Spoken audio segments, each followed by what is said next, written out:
Hello बच्चों, आप सभी का एक बार फिर से स्वागत है आप ही के यूट्यूब चैनल में जिसका नाम है फिज़िक्स वाले गुरु।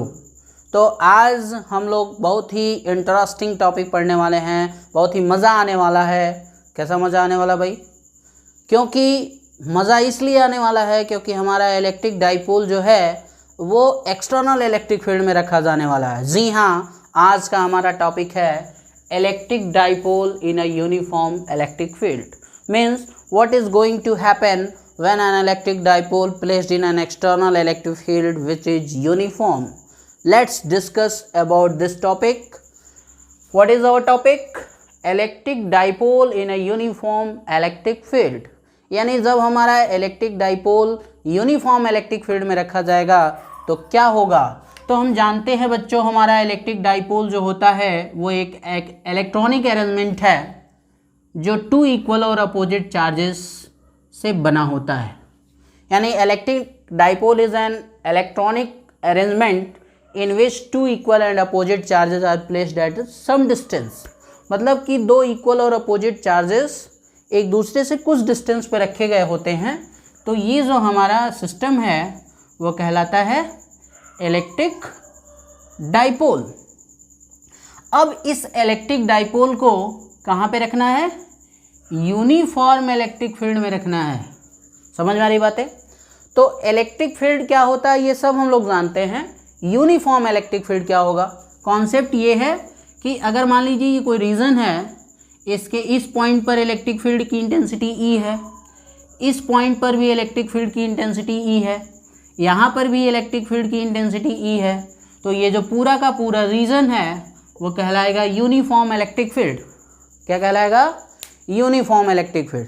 तो अगर इस यूनिफॉर्म इलेक्ट्रिक फील्ड में इस वाले डाइपोल को रखा जाए तो क्या होगा? तो इलेक्ट्रिक फील्ड को रिप्रेजेंट करने के लिए बच्चों हम इलेक्ट्रिक फील्ड लाइंस का सहारा लेते हैं। किसका हेल्प लेते हैं? इलेक्ट्रिक फील्ड लाइंस का। तो अगर हमारी इलेक्ट्रिक फील्ड लाइंस क्या है? पैरेलल लाइंस हैं। देखिए, electric field lines are equidistant parallel lines, यानी हर एक इलेक्ट्रिक फील्ड लाइन के बीच का जो सेपरेशन है, जो डिस्टेंस है वो सेम है।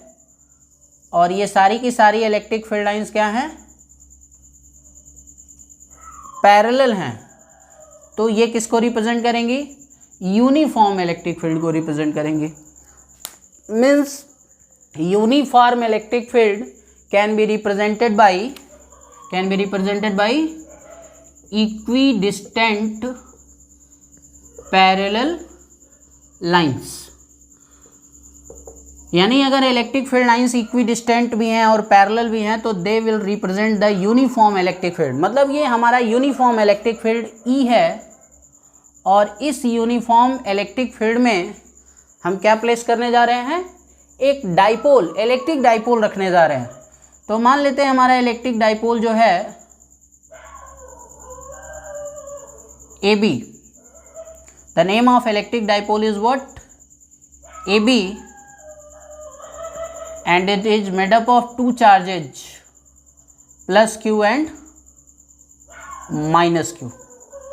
जाहिर सी बात है, हमने ये डाइपोल लिया और इसको उठा करके यहाँ पे ऐसे रख दिया। तो जब हमने डाइपोल को यहाँ पे प्लेस किया है तो ये फील्ड के साथ कितना एंगल फॉर्म कर रहा है? थीटा एंगल फॉर्म कर रहा है। तो this is an electric dipole AB placed in uniform electric field E at an angle theta। यानी हमारा इलेक्ट्रिक डाइपोल AB इस यूनिफॉर्म इलेक्ट्रिक फील्ड में फील्ड से कितना एंगल बनाते हुए रखा गया है? थीटा एंगल बनाते हुए रखा गया है। अब जब हम इस इलेक्ट्रिक फील्ड में इस चार्ज को रखते हैं, इलेक्ट्रिक डाइपोल को रखते हैं, तो क्या होता है?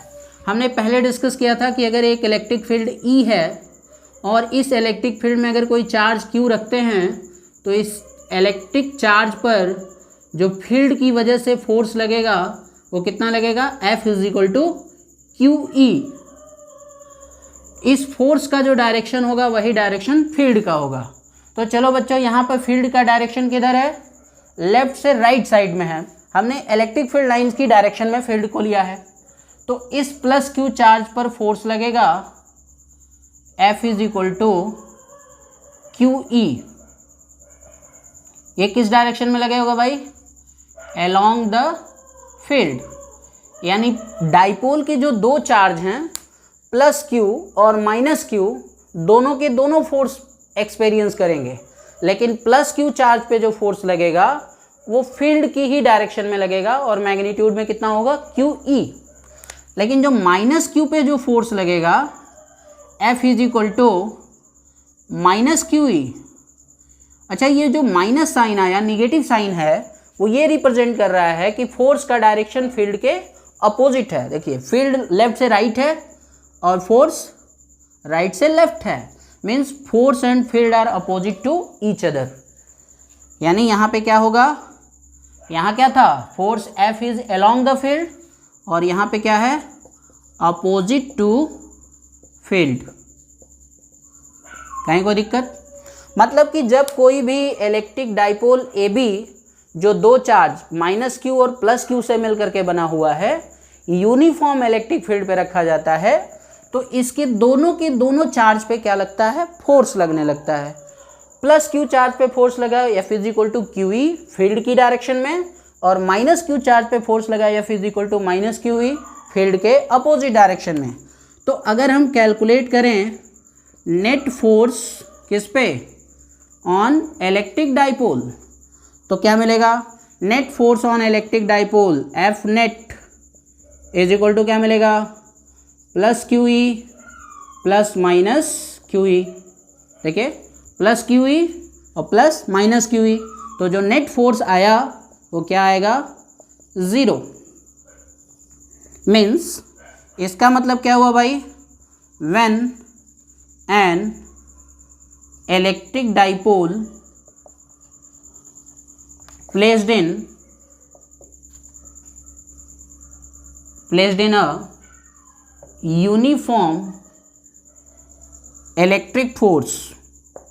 uniform electric field, then net force on it is 0।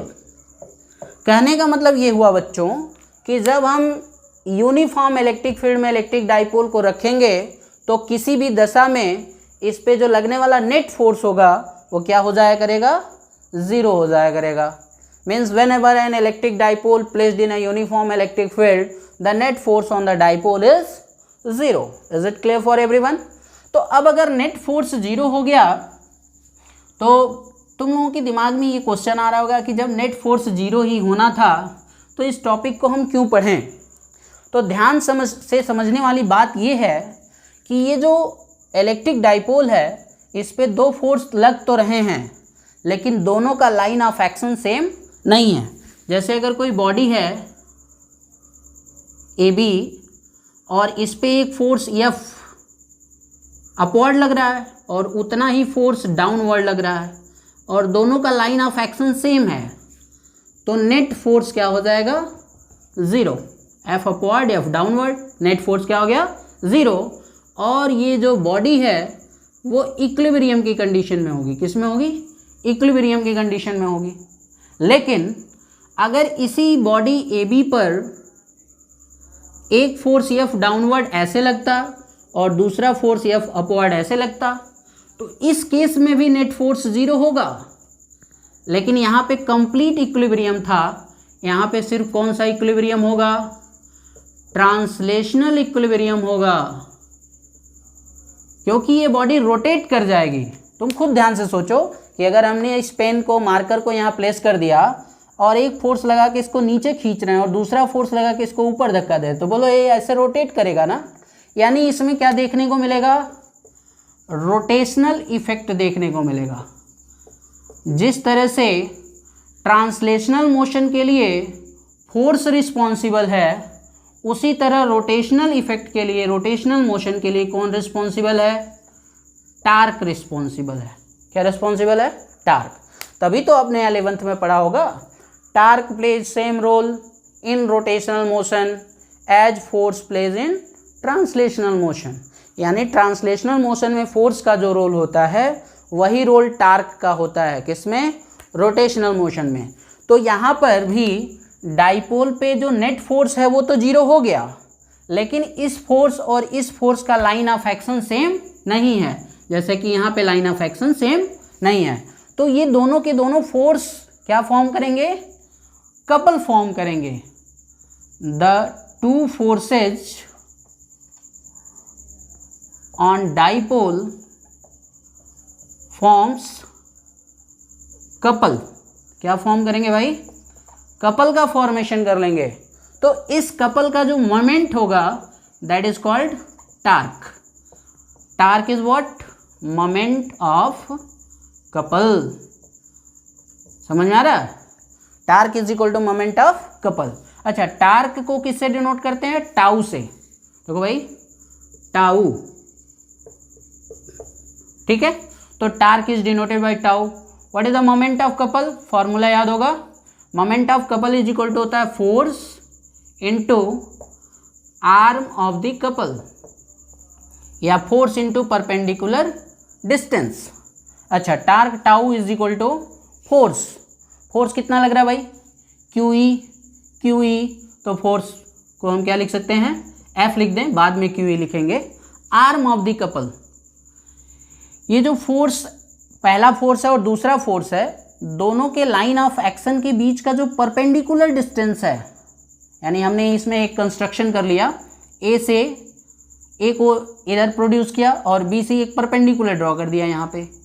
तो यहाँ जो बी सी है, बी सी यानी पहले फोर्स के लाइन ऑफ एक्शन और दूसरे फोर्स के लाइन ऑफ एक्शन के बीच का जो परपेंडिकुलर डिस्टेंस है that is called arm of the couple and is denoted by B C. अच्छा, tau is equal to F into B C. F क्या है भाई, फोर्स। फोर्स की वैल्यू कितनी है, क्यू ई। बी सी क्या है भाई, arm of the couple that is the perpendicular distance. अच्छा बताओ, ये एंगल थीटा है तो ये इसके पैरेलल है, तो ये एंगल भी थीटा हो जाएगा। ये इसके पैरेलल है तो ये भी थीटा हो जाएगा। ये इसके पैरेलल है तो ये भी थीटा हो जाएगा। अब बाकी थीटा को हम मिटा दिए। चलो बताओ, ये एंगल थीटा है, ये 90 डिग्री है, तो बनाना right angle triangle. Right angle triangle में क्या लिख सकते हैं, sine theta is equal to perpendicular upon hypotenuse. Sine theta is equal to perpendicular upon hypotenuse. तो परपेंडिकुलर क्या है भाई, बी सी, और हाइपोटेन्यूज क्या है, ए बी। कहीं कोई दिक्कत, आइए B C is equal to A B sine theta.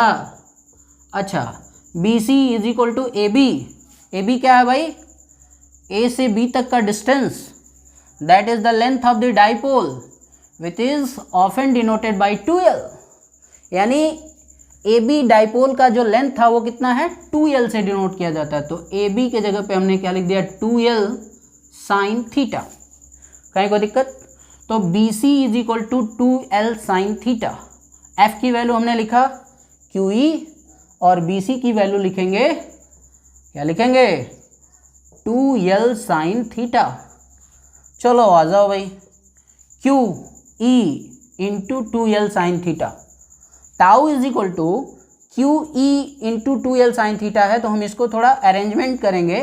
इस 2l को q के साथ थोड़ा प्यार आ रहा है, तो हमने 2l को q के साथ एडजस्ट कर दिया, 2lq। अब ये e बेचारा अलग पड़ गया, तो अलग कर दिया, तो q इंटू 2l को एक साथ लिख दिया, 2lq into E sine theta. Tau is equal to 2lq। 2lq क्या है भाई, याद है, याद होगा, 2lq is denoted by p and is known as electric dipole moment. यानी जहाँ 2lq देखें वहाँ हम क्या लिख सकते हैं, p लिख सकते हैं। p क्या है, p stands for electric dipole moment. तो 2lq के जगह पे हमने क्या लिख दिया, p e साइन थीटा। कहीं कोई दिक्कत, तो tau is equal to P E sine theta. Vector form में क्या लिख सकते हैं, tau is equal to P cross E. बोलो नहीं लिख सकते, क्यों नहीं लिख सकते, लिख सकते हैं। The vector product of two vector A cross B is defined as A B sine theta. तो अगर यहाँ पे लिखा हुआ पी ई साइन थीटा, देखो ए बी साइन थीटा को लिख सकते हैं ए क्रॉस बी, तो पी ई साइन थीटा को P क्रॉस E नहीं लिख सकते हैं, लिख दिया। A cross B is equal to A B sine theta, P cross E is equal to P sine theta. तो at the place of P sine theta you may write P cross E। तो यहाँ P E sine theta था तो हमने क्या लिख दिया, P cross E। तो इस पूरे डिस्कशन में क्या निकल करके आया सामने कि जब किसी यूनिफॉर्म इलेक्ट्रिक फील्ड में इलेक्ट्रिक डाइपोल को रखा जाएगा तो डाइपोल के दोनों चार्ज पे फोर्स लगेगा। जो प्लस क्यू चार्ज होगा उस पे फील्ड की डायरेक्शन में फोर्स लगेगा QE, और जो माइनस क्यू चार्ज होगा उस पे फील्ड के अपोजिट डायरेक्शन में फोर्स लगेगा QE। चूँकि ये दोनों फोर्स इक्वल और अपोजिट हैं इसलिए नेट फोर्स क्या हो गया, 0। लेकिन दोनों का लाइन ऑफ एक्शन अलग अलग है इसलिए दोनों क्या फॉर्म करेंगे, कपल का फॉर्मेशन करेंगे। तो जब कपल का फॉर्मेशन करेंगे तो टार्क लगेगा। तो जब इस डाइपोल पे टार्क लगेगा तो electric dipole moment minus Q से प्लस क्यू की तरफ, यानी ये जो P जो है वो फील्ड से कितना एंगल बना रहा है, थीटा। तो इस केस में जो इलेक्ट्रिक डाइपोल पे टार्क लगेगा वो कितना लगेगा, PE साइन थीटा। कहीं कोई दिक्कत? मतलब ये है कि जब electric dipole uniform electric field में रखा जाएगा तो इस पर टार्क लगेगा। ऐसे डाइपोल रख दिया तो अब टार्क लगेगा भाई। तो टार्क की वजह से ये धीरे धीरे रोटेट होगा, रोटेट होते होते फील्ड के डायरेक्शन में अलाइन हो जाएगा। कहीं कोई दिक्कत? तो इसी बात को अगर हम कंपाइल करके थोड़ा सुंदर तरीके से लिख दें तो क्या लिख सकते हैं, क्या लिख सकते हैं भाई? ये सब नोट कर लिया करो, कॉपी पेन लेके बैठा करो, हैं, बड़ा मज़ा आएगा। क्या लिख सकते हैं? लिख रहे हैं, पढ़िएगा। When an electric dipole placed in a uniform electric field, हमने क्या लिखा? When an electric dipole placed in a uniform electric field, तो तुम कह रहे होगे भाई यही वाला लाइन लिख रहे हैं। When an electric dipole placed in uniform electric field, then net force on it is 0। तो ये लाइन तो इम्पोर्टेंट थी ही, अब अगली लाइन और इम्पोर्टेंट है। When an electric dipole placed in a uniform electric field, it experiences a torque। क्या experience करता है भाई? Torque. Tau, tau is equal to PE sine theta, यानी जो टार्क लगता है वो PE साइन थीटा होता है। विच हैव अ टेंडेंसी, किसके बारे में बात हो रही है? टार्क के बारे में बात हो रही है। जो टार्क लगता है वो टेंडेंसी रखता है, which have a tendency for what, to align the dipole in the direction of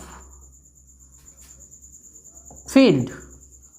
यानी जब कोई भी electric dipole in the direction of E, जब कोई भी electric dipole electric field E में रखा जाता है तो उस पर टार्क लगता है PE साइन थीटा, जहाँ थीटा क्या है? Angle between, theta is what? Angle between P and E।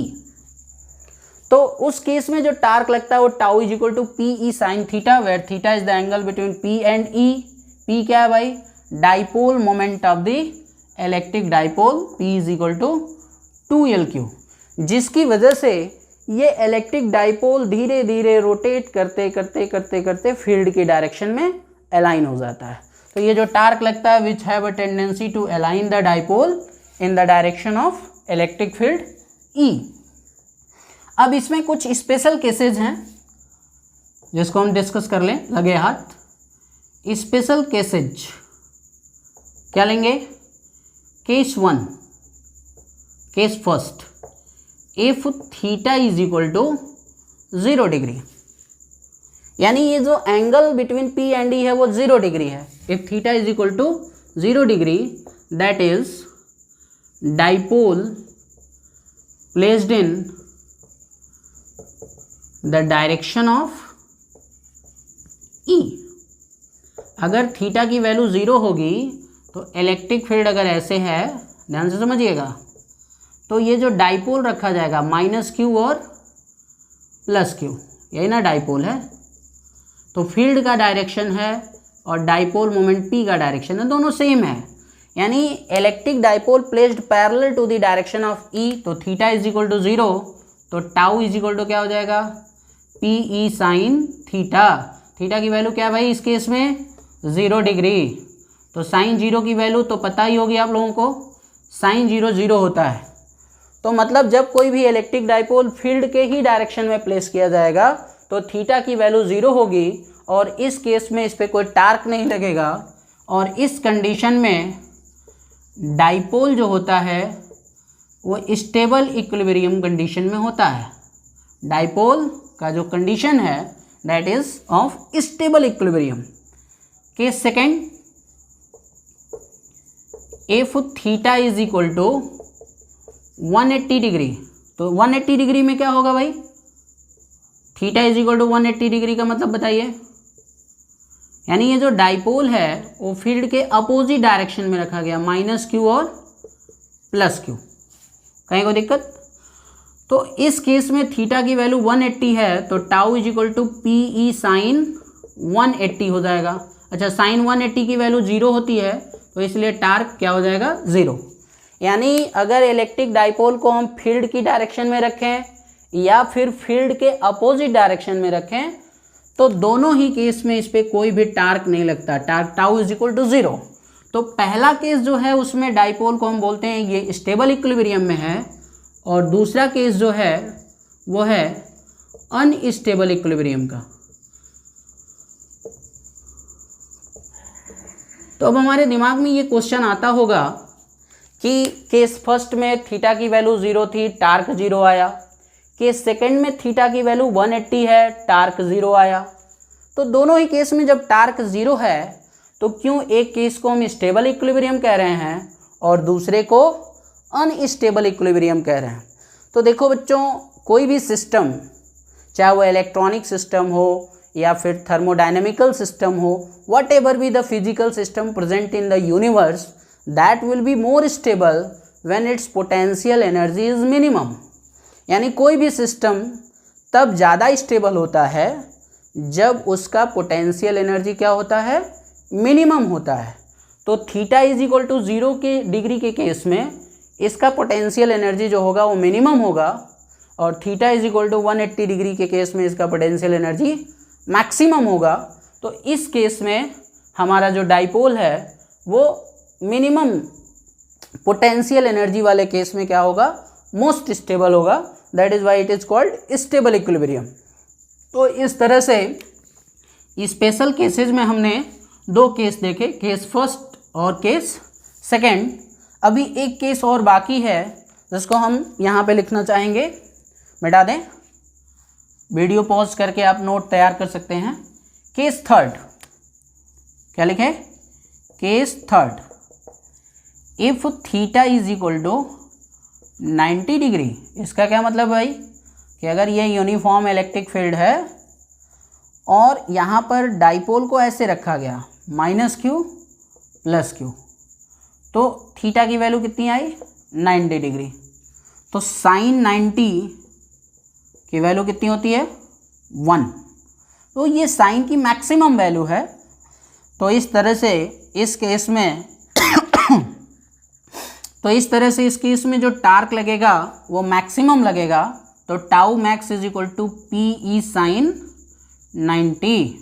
तो tau max is equal to क्या हो जाएगा, maximum torque on the dipole is PE, means when an electric dipole placed in a uniform electric field parallel to the direction of E, then in that case it will experience maximum torque and which magnitude is equal to PE।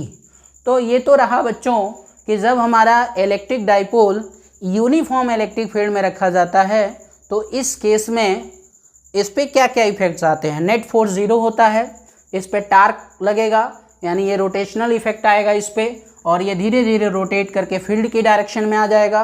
जब field की direction में आ जाएगा तो stable equilibrium को attain कर लेगा, यानी कि उस समय इस पर लगने वाला टार्क क्या हो जाएगा, 0। और जनरल अगर किसी भी एंगल थीटा पे अगर हम टार्क कैलकुलेट करना चाहें तो कितना होता है, tau is equal to P E sine theta. तो नेक्स्ट हमारा डिस्कशन का जो विषय है वो ये है कि अगर हम डाइपोल को यूनिफॉर्म के जगह नॉन यूनिफॉर्म फील्ड में रख दें, पहले हमने क्या डिस्कस किया कि dipole is placed in uniform electric field. अब हम डिस्कस करेंगे कि when an electric dipole placed in non uniform electric field then what will happen. क्या लिखें next topic, electric dipole in non uniform electric field, यानी जो हमारा dipole है वो कहाँ रखा गया, नॉन यूनिफॉर्म इलेक्ट्रिक फील्ड में रखा जा रहा है। ध्यान से समझिए, जैसे अगर कोई भी इलेक्ट्रिक फील्ड लाइन या कन्वर्जेस हो रही हैं या डाइवर्स हो रही हैं तो उस केस में ये नॉन यूनिफॉर्म इलेक्ट्रिक फील्ड होगा। ये कैसा इलेक्ट्रिक फील्ड है, non uniform electric. All the electric field lines are converges. ठीक इसी तरह से अगर इलेक्ट्रिक फील्ड लाइंस डाइवर्स हो रही हैं, ठीक है, तो यहाँ पे इलेक्ट्रिक फील्ड क्या हो गया, नॉन यूनिफॉर्म। अच्छा, इलेक्ट्रिक फील्ड लाइन जहाँ पास पास होती हैं, इनके बीच का जो रिलेटिव क्लोजनेस है वो ये डिफाइन करता है कि फील्ड स्ट्रांग होगा कि वीक होगा। तो यहाँ पे देखिए फील्ड लाइंस दूर दूर हैं, इनके बीच का सेपरेशन ज़्यादा है, तो यहाँ पे क्या होगा, वीक फील्ड होगा। और इस रीजन में जहाँ पे इलेक्ट्रिक फील्ड लाइंस पास पास हैं वो किसको रिप्रेजेंट करेंगी, स्ट्रांग फील्ड वाले रीजन को रिप्रेजेंट करेंगे। यहाँ पे भी देखिए इस रीजन में इलेक्ट्रिक फील्ड लाइंस पास पास हैं, स्ट्रांग फील्ड होगा, और इधर क्या होगा, वीक फील्ड होगा। ठीक है, तो ये नॉन यूनिफॉर्म इलेक्ट्रिक फील्ड हो गया। जहाँ पे इलेक्ट्रिक फील्ड लाइंस दूर दूर हैं वीक फील्ड, वीक फील्ड। जहाँ पे इलेक्ट्रिक फील्ड लाइन पास पास हैं वो स्ट्रांग फील्ड को रिप्रेजेंट कर रहा है। अब अगर इस इलेक्ट्रिक फील्ड में हम डाइपोल प्लेस कर देते हैं, इलेक्ट्रिक डाइपोल प्लेस कर दिया, डाइपोल मोमेंट का डायरेक्शन क्या है भाई, -q से +q की तरफ। और यहाँ पर भी हमने एक डाइपोल प्लेस कर दिया, -q +q, डाइपोल मोमेंट का डायरेक्शन हो गया। तो अगर इसको दो पार्ट में डिवाइड कर दें, मेरा मार्कर तो गिर गया, चलिए उठा लेते हैं, उठा लिया। तो यहाँ से इसके लेफ्ट साइड में है ना जो कंडीशन है, उसमें क्या कंडीशन है उसको पॉइंट आउट करते हैं। इलेक्ट्रिक फील्ड इंक्रीजेज, यानी जो इलेक्ट्रिक फील्ड की इंटेंसिटी है वो बढ़ रही है, increases in the direction of P, यानी डाइपोल मोमेंट की डायरेक्शन में जब हम आगे बढ़ेंगे तो फील्ड की इंटेंसिटी बढ़ रही है। देखिए P के डायरेक्शन में आगे बढ़ रहे हैं, यहाँ वीक फील्ड है, बढ़ते गए हमको क्या मिल गया, स्ट्रॉन्ग फील्ड, यानी electric field increases in the direction of P। तो अब +q चार्ज पे जो फोर्स लगेगा F = कितना लगेगा, QE, और -q पे भी फोर्स कितना लगेगा, -QE। अब चूंकि यहाँ पे फील्ड क्या है, स्ट्रॉन्ग है, तो यहाँ पे फोर्स भी क्या लगेगा, ज़्यादा लगेगा। और यहाँ फील्ड क्या है, सॉरी यहाँ फील्ड वीक है, स्ट्रॉन्ग नहीं है, तो यहाँ फील्ड वीक है, तो यहाँ पे भी लगने वाला फोर्स भी क्या होगा, वीक होगा। और जिस रीजन में फील्ड स्ट्रॉन्ग होगा वहाँ पे लगने वाला फोर्स भी क्या होगा, स्ट्रॉन्ग होगा।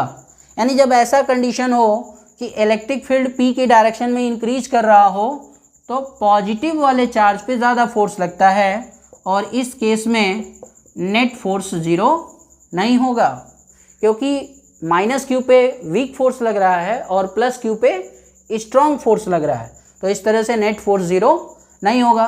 इस कंडीशन में क्या है भाई, इलेक्ट्रिक फील्ड इंटेंसिटी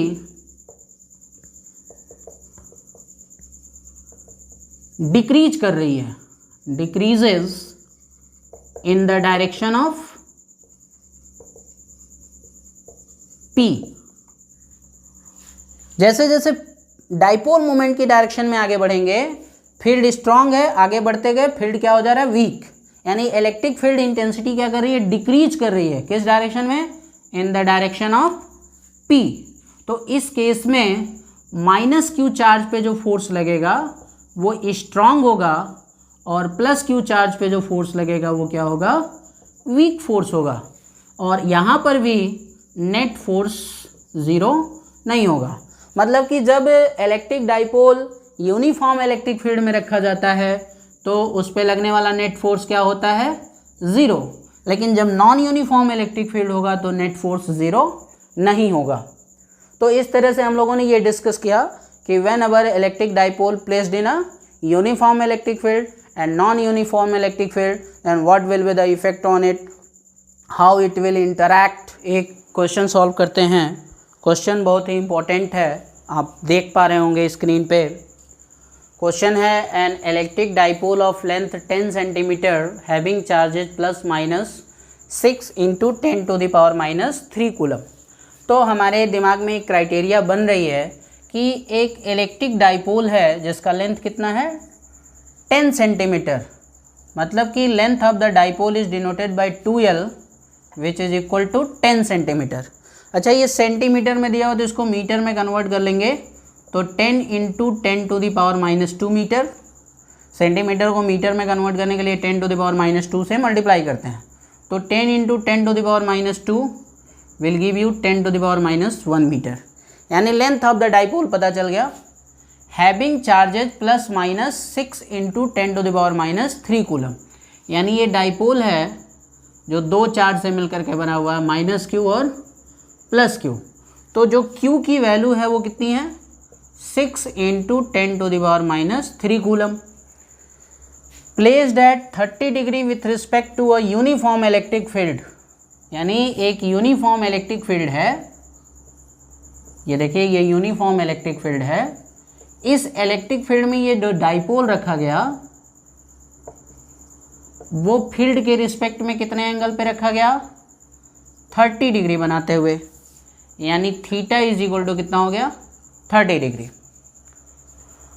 तो जब इस डाइपोल को यूनिफॉर्म इलेक्ट्रिक फील्ड में रखा जाता है तो it experiences a torque of magnitude 6√3 newton metre. Torque कितना लग रहा है, 6√3 न्यूटन मीटर। तो हमको क्या फाइंड आउट करना है, magnitude of the electric field, यानी जो यूनिफॉर्म इलेक्ट्रिक फील्ड E है इसका मैग्नीट्यूड फाइंड आउट करना है, E की वैल्यू फाइंड आउट करनी है। तो अभी अभी हम लोगों ने पढ़ा कि torque on a dipole is PE sine theta. अच्छा, P को क्या लिख सकते हैं, 2LQ into E sine theta. हमको किसकी वैल्यू फाइंड आउट करनी है, E की वैल्यू फाइंड आउट करनी है। तो E इज इक्वल टू हो जाएगा tau upon 2LQ sine theta. चलिए बात करते हैं टाउ की। टाउ कितना लग रहा है, 6√3 न्यूटन मीटर। तो टाउ की वैल्यू प्लेस कर दिया 6√3 अपॉन 2L। 2L की वैल्यू कितनी है भाई, 10 to the power minus 1 metre. Length of the dipole 10 to the power minus 1। Q charge कितना है, 6 into 10 to the power minus 3,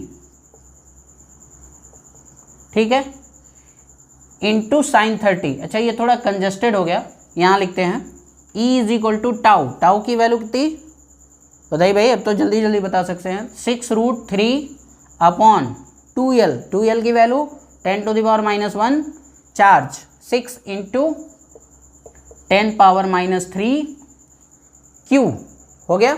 2L की value 10 power minus 1 Q sine 30।